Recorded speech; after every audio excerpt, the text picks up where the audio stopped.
Welcome to Mom Matters. I'm your host, Alyssa Dver, and for the next 10 easy-to-watch minutes, we're going to give you some practical tips for more productive parenting.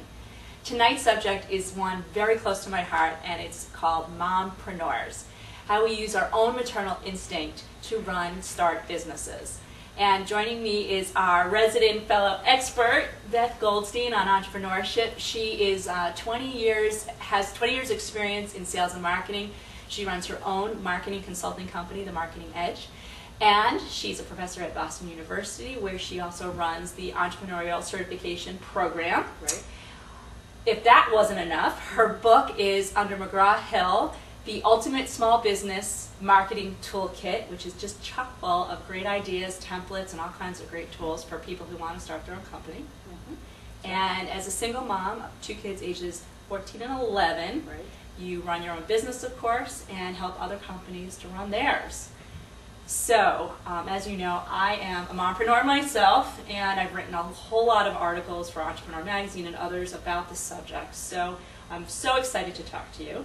And my first question is, in your work, why do women typically start businesses while they are trying to raise their children?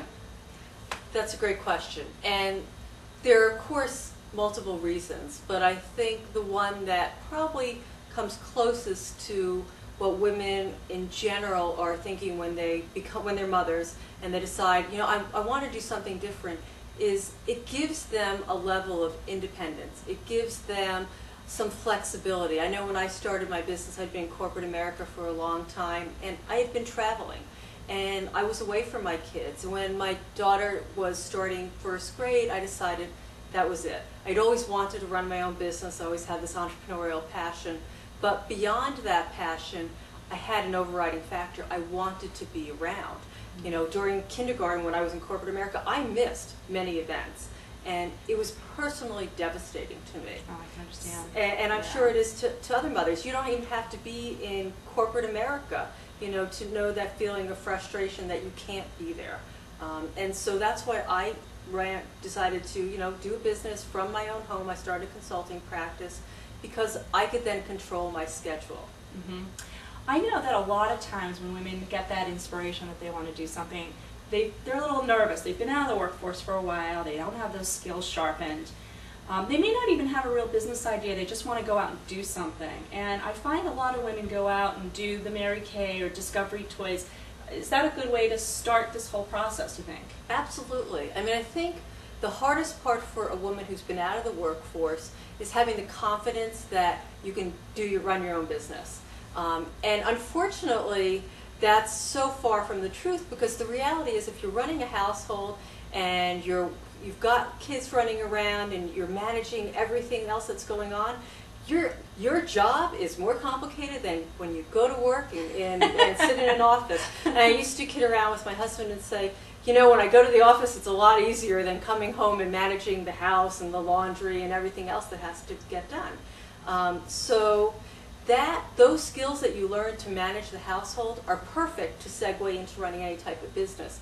But unfortunately, too many women feel that they don't have those skills, whether they've got an MBA or not. They just don't have that confidence. So the Mary Kays, the Avons, they're great because they give you a structure. Mm-hmm. And then as you grow and develop and succeed, you can either grow within their organizations, and I know they're very supportive of that, or you could say, hey, you know what? I can do something else now. Now I feel confident.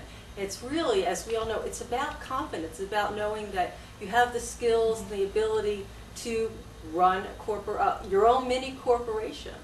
Now, let's be honest though, yes, it sounds very, oh, let's go do it. But the reality, it can be really hard. I mean, in the middle of the day, coming up with a supermarket list and then also coming up with a to-do list for your business, I mean, it can be really stressful, really tiring.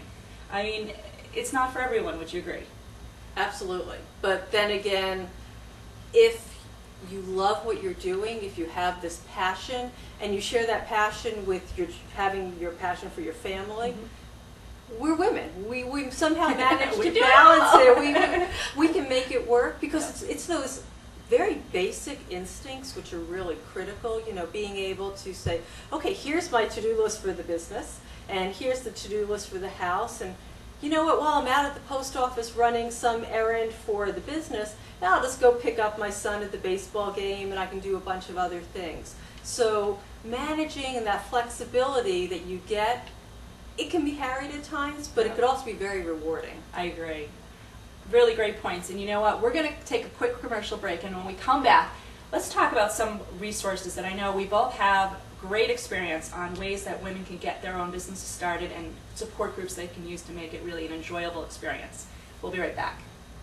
Every parent knows at any crowded venue, just a split-second distraction is all it takes. And without identification, your child is lost. Finally, there's a solution. Wanderwear.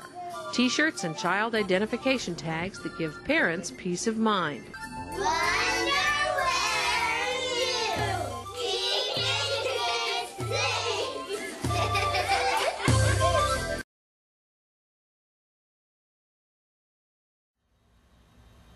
Welcome back to Mom Matters.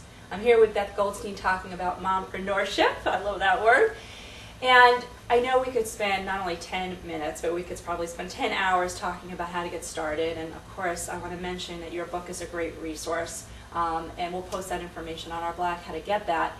But let's talk about some other resources, because one of the things I know when you start a business, especially as a woman, is you need support. And I find that friends and family may not be your best support system for this because they don't relate to it.